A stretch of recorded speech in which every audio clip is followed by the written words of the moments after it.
নমস্কার বন্ধুরা, আমার বৃষ্টিপর্ণা চ্যানেলে আপনাদের স্বাগত। আজ আমি চলে এসেছি ভেন্ডি ভাজার একটা রেসিপি নিয়ে।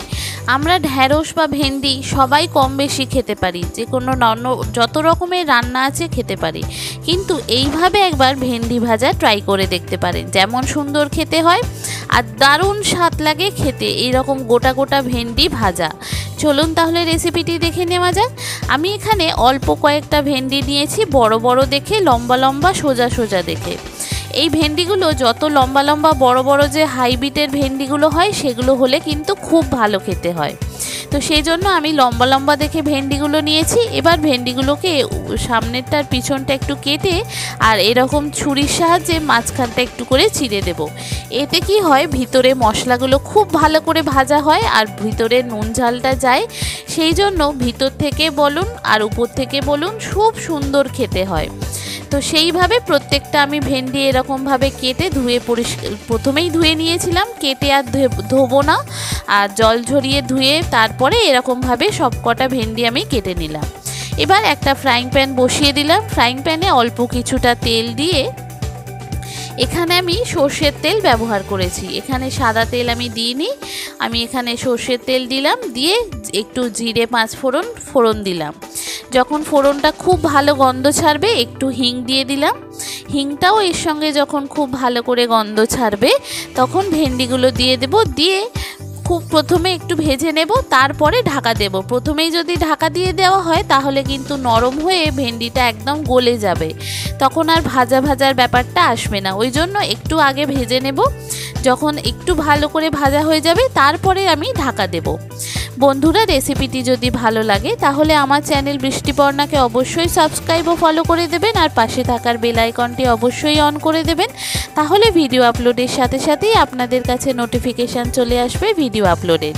কেমন হলো রেসিপিটা অবশ্যই কমেন্ট করে জানাবেন, ভালো লাগলে একটা লাইক ও শেয়ার করে দেবেন। এবার দেখুন ভেন্ডিটা এখানে ভালো করে ভাজা হয়ে গেছে। আমি এখানে পরিমাণ মতো নুন আর একটু হলুদ দেব, আর দিয়েছি একটু যেরকম ঝাল খেতে চান সেই রকম লঙ্কার গুঁড়ো। নুন, হলুদ আর লঙ্কার গুঁড়ো দিয়ে খুব ভালো করে ভেন্ডিটা ভেজে নেব। এখানে কিন্তু ঢাকা দিয়ে ভাজবো না, এখানে কিন্তু আমি ঢাকা ছাড়াই ভাজবো। এতে কি হবে, নালে নরম হয়ে ভেন্ডিটা একদম গলে যেতে পারে। আর এই যেহেতু মাঝখান থেকে ছুরির সাহায্যে আমি কেটে দিয়েছি, সেই জন্য তেল মশলাটা কিন্তু প্রত্যেকটা ভেন্ডির ভিতরেই যাচ্ছে। আর এই খোলা অবস্থায় হালকা সিমেতে এইটা ভাজতে হবে। এতে কি হয়, ভাজাটা খুব ভালো হয় আর খুব সুন্দর খেতে হয়, মানে ভিতরেও নুন ঝালটা আর কি ভিতরে যায়। এবার পরিমাণ মতো ঝাল আপনারা যেরকম খেতে চান সেই মতো ঝাল দেবেন। আমি এখানে কোনো রকম কাঁচা লঙ্কা বা কিছু ব্যবহার করিনি, শুকনো লঙ্কাই অল্প ঝাল যেরকম চাই সেই রকম ঝাল দিয়েছিলাম। এবার এটা দেখুন খুব ভালো করে ভাজা হয়ে গেছে মশলাটার সঙ্গে। এবার আমি এখানে একটু বেসন দেব। বেসনটা আমি একবারে দেব না, আমি অল্প অল্প করে দেব। একবারে দিলে কি হবে, বেসনটা হয়ে যেতে পারে, ডেলা পাকিয়ে যেতে পারে। অল্প অল্প করে বেসনটা দিলে কি হবে, ঢ্যাঁড়সের গায়ে বেসনটা ভালো করে ভাজা হয়ে যাবে। আর দেখবেন যখন একদম ঠান্ডা হয়ে যাবে তখন একটা মুচমুচে ব্যাপারটা চলে আসবে। সেই জন্য এখানে আমি অল্প অল্প করে বেসন দেব, মানে হাফ চামচ করে আমি 2বার থেকে 3বার বেসন আমি দিয়েছি। ভালো করে যখন মাখা হয়ে যাচ্ছে তারপরে আবার আমি এখানে বেসন দিয়েছি। দেখুন অল্প তেলের মধ্যেই আমি এটা করেছি। খুব সুন্দর খেতে হয় ভাতের প্রথম পাতে। এইভাবে একবার ঢ্যাঁড়সটা রান্না করে দেখতে পারেন। এইভাবে ঢ্যাঁড়স ভাজা খুব সুন্দর খেতে লাগে। এটা আপনি ভাতের সঙ্গে কেন, রাতে রুটির সঙ্গেও আপনি খেতে পারবেন। তবে নরম ঢ্যাঁড়সগুলো, কচি যে ছোট ছোট ঢ্যাঁড়সগুলো হয় সেগুলো নেবেন না, সেগুলো গলে যেতে পারে। এই রকম বড় দেখে ঢ্যাঁড়স যদি আপনি পান সেই রকম বড় দেখে ঢ্যাঁড়সগুলো নেবেন, তাহলে কিন্তু ভাজাটা খুব ভালো হয়। আর ছোটোগুলো নরম হয়ে গিয়ে গলে যাবে, তখন আর ভাজাটা আর হবে না। এবার দেখুন এই যে বেসনটা আমি দিলাম অল্প করে, এবার এটা নাড়বো ভেন্ডির সঙ্গে খুব ভালো করে। ভাজা হয়ে গেলে যখন দেখবেন ডেলা পাকিয়ে যাচ্ছে না তখন আবার একটু বেসন দেব। দিয়ে এইভাবে আমি 2 থেকে 3বার বেসন দিয়েছি, দিয়ে ভালো করে ভেজে নিয়েছি।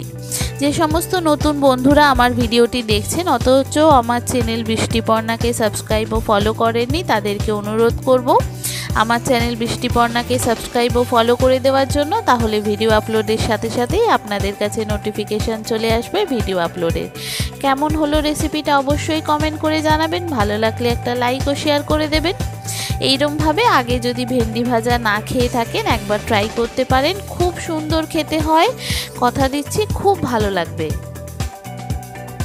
এরকম গোটা গোটা ভেন্ডি ভাজা একদম যখন ঠান্ডা হয়ে যাবে দেখবেন একদম মচমচ করছে, আর খেতেও কিন্তু খুব ভালো হয়েছে। আর হ্যাঁ, নামাবার আগে আমি একটু হালকা চিনি দিয়ে দিয়েছিলাম যাতে মচমচে ব্যাপারটা ধরে রাখা যায়। এবার এটা আমি নামিয়ে নিলাম। দেখুন কি সুন্দর লম্বা লম্বা লাগছে, আপনাকে একটু ঠান্ডা হলে দেখাচ্ছি, দাঁড়ান কীরকম মচমচ করছে।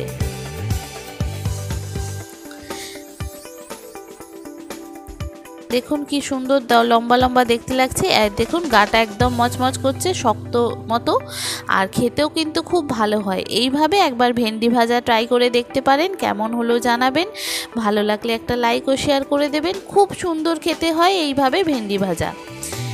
দেখেছেন কি সুন্দর দেখতে হয়েছে, খেতেও দুর্দান্ত স্বাদের হয়। কেমন হলো জানাবেন। থ্যাংক ইউ বন্ধুরা।